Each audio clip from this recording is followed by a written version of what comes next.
Coaching career যদি কেউ pursue করতে চায় তাদের প্রতি আসলে আপনার কি মেসেজ থাকবে? অ্যাকচুয়ালি যে কোচিং কেরিয়ার হিসেবে নেওয়ার জন্য প্রথমত আগে মানে এই খেলাটাকে বুঝতে হবে। রাইট। খেলাটা বুঝতে হবে এবং খেলাটার প্রতি ভালোবাসা থাকতে হবে। জি।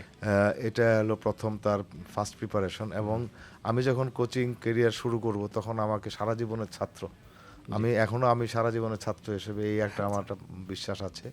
এই মানসিকতা নিয়ে আসতে হবে। আমি সবার কাছ থেকে শিখবো। আমি শুধু যে একটা লাইসেন্স কোর্স করব, পেপার নিব, কিন্তু আমি কিছু শিখবো না, তাহলে কিন্তু কেরিয়ার হবে না। সেই জন্য কোচিং কেরিয়ার শুরু করার আগে, লাইসেন্স নেওয়ার আগে নিজেকে ঠিক করতে হবে যে আমি সারা জীবনের ছাত্র হব, সবার কাছ থেকে শিখবো। এবং তারপর সে যে কোর্সগুলোতে অংশগ্রহণ করবে সেখান থেকে আসলে তখন সে কিছু শিখতে পারবে।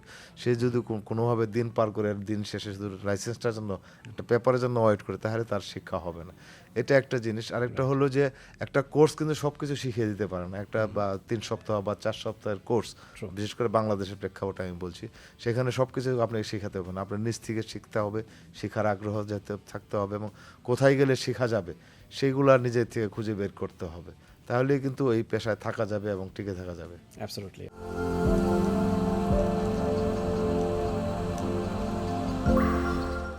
আসলে এটা আমাদের জন্য অনেক গর্বের বিষয়। আমাদের এই লাইসেন্সধারী একজন কোচ আমাদের দেশে আছেন। জাতীয় দলের কোচিং ক্যারিয়ারটা নিয়ে একটু শুনতে চাইবো। খুবই ব্রিফ, অল্প সময় আপনি জাতীয় দলে কোচিং করেছেন 2015-16 সেই সময়টাতে। আপনার ট্র্যাক রেকর্ড তো জাতীয় দলে খুব ভালো, মানে 6 ম্যাচে 3টা জয় ছিল আমি যদি ভুল না বলে থাকি। রাইট। এই ওই এক্সপিরিয়েন্সটা যদি আমাদের সঙ্গে শেয়ার করেন, আপনি বলছিলেন জাতীয় দলের কোচিংটা অনেক বেশি টাফ ক্লাব ফুটবলের কোচিং থেকে, তো কতটুকু এনজয় করেছিলেন সেই সময়ের কোচিংটা? আমি আসলে তখন সময় পেয়েছিলাম সাব ফুটবলের আগে, মাত্র 4 সপ্তাহ সময় পেয়েছিলাম। রাইট। 4 সপ্তাহের সময়ে আসলে আমি প্রথম গোল সেট করি। তারপর আমি আমার গেম মডেল রেডি করি যে আমরা ওখানে আমাদের প্রতিদ্বন্দ্বী কারা আছে, তাদের স্ট্রেংথ, উইক পয়েন্ট কি, আমাদের কি আছে, এই সবগুলা নিয়ে আমি সেশনগুলো রেডি করার পরে 4 সপ্তাহ ট্রেনিং করি। জি। তো মূল টুর্নামেন্টে যাওয়ার আগে একটা ফ্রেন্ডলিও খেলি আমরা। তো সেখানে আসলে প্রথম যেটা চাপের কথা বলছিলেন, একটা রাইট। ক্লাব টিমে কোচিং করলে একটা গোষ্ঠী বা একটা সমর্থক গোষ্ঠী শুধু আপনার দিকে ফলো করবে, কিন্তু আপনি যখন ন্যাশনাল টিমে কোচিং করবেন তখন গোটা কিন্তু দেশ পুরো তাকিয়ে জাতি থাকবে। আপনার দিকে তাকিয়ে থাকবে। এটা একটা প্রেশার অবশ্যই, কিন্তু কোচের কাজ তো প্রেশার নেওয়া এবং প্রেশারের ভিতর দিকে বেটারমেন্টটা বের করে নিয়ে আসা। তো এটাও যেরকমভাবে আমি এনজয় করেছি, সাথে ন্যাশনাল টিমের যদি সাফের কথা বলি, সেখানে আমি আমি নির্দ্বিধায় স্বীকার করি সেখানে আমার একটা ভুলে যেন হয়তো আমরা তখন সেমিফাইনাল খেলতে পারি না। জিনিসটা হলো মালদ্বীপের সঙ্গে আমরা যখন শুরু করেছি তখন একটা মানে টোটালি মানে আমাদের বল পজিশন সব কিছু আমাদের বেটার ছিল, কিন্তু একটা কাউন্টারতে গোল কনসিড করার পর থেকে আমরা কিন্তু গোল দেওয়ার জন্য আমার যে স্ট্র্যাটেজি প্লেয়াররা চেষ্টা করছিল, এক পর্যায়ে সেটা আমরা 1-1 করে ফেলি, 1-1 হয়ে যায়। তখন যদি আমি খেলা তখন ছিল 10 থেকে 12 মিনিট ছিল, তখন যদি আমি এই এক এক পয়েন্টের জন্য আমি শেষ খেলতাম, তাহলে হয়তো আমরা সেমিফাইনাল খেলতে পারতাম। কিন্তু সেখানে আমি আসলে জিততে চেয়েছি, কারণ তখন আমরা 4 ব্যাক নিয়ে শুরু করে খেলা শেষ করেছি আমি 2 ব্যাকস নিয়ে। তো মাত্র 2জন ডিফেন্ডার ছিল। সেখানে হয়তো যদি আমি 4 ব্যাকই রাখতাম, তাহলে 1 পয়েন্ট নিয়ে আমরা অবশ্যই সেখানে সেমিফাইনাল খেলতে পারতাম।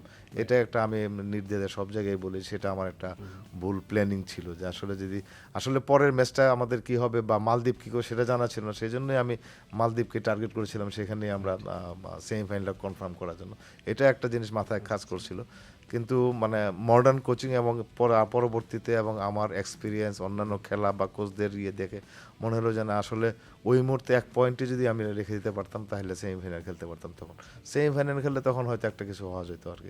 ডেফিনেটলি। আসলে মানে আমরা একটু আক্ষেপের কথা শুনলাম, এবার একটু প্রাপ্তির কথা যদি বলি, কোচিং ক্যারিয়ারে আপনারা প্রাপ্তি শেষ নেই, অনেক প্রাপ্তি আছে ক্লাব ফুটবলের হয়ে, জাতীয় দলের হয়ে অবশ্যই। তো আপনার কাছে যদি বলা হয় সবচেয়ে সুখের মেমোরি, মানে এই মুহূর্তে যদি মনে করেন অনেক সুখের মেমোরি আছে, যে কোনো একটা যদি বেছে নিতে বলা হয় কোনটা সেটা? শুধু একটা বেছে নিতে হলে আমি বলবো যে 2024-এ যে নেপালে আন্ডার 20 সাফ টুর্নামেন্টে বাংলাদেশ চ্যাম্পিয়ন, সেটা ছিল একটা অন্যরকম বিদেশের মাটিতে। তো বাংলাদেশের পার্সপেক্টিভ নিয়ে আপনার কাছে কি মনে হয় যে বিশ্বকাপ খেলার চান্সটা কি বাড়বে কিনা 64 দল যদি হয়?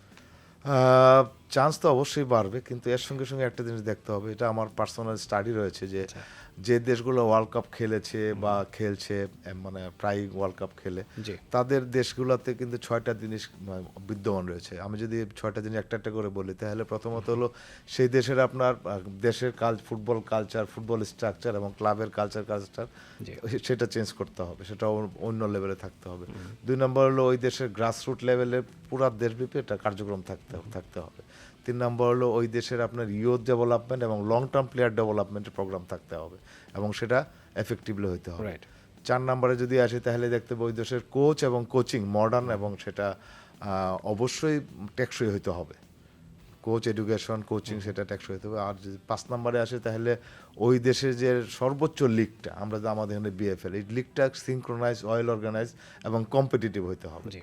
আর লাস্ট হলো যে ওই দেশের সর্বোচ্চ প্লেয়াররা, বিশেষ করে ন্যাশনাল টিমে যারা খেলে, তারা বিদেশের লিগগুলোতে খেলবে। এই 6টা যেসব দেশের আমি দেখেছি মিনিমাম 3টাও আছে, তারাও কিন্তু ওয়ার্ল্ড কাপ খেলে ফেলেছে।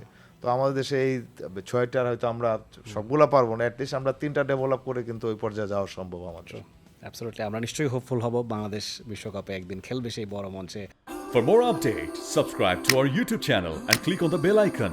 Follow us on Facebook and Instagram. Download T-Sports app to enjoy exciting games and highlights. Visit tsports.com.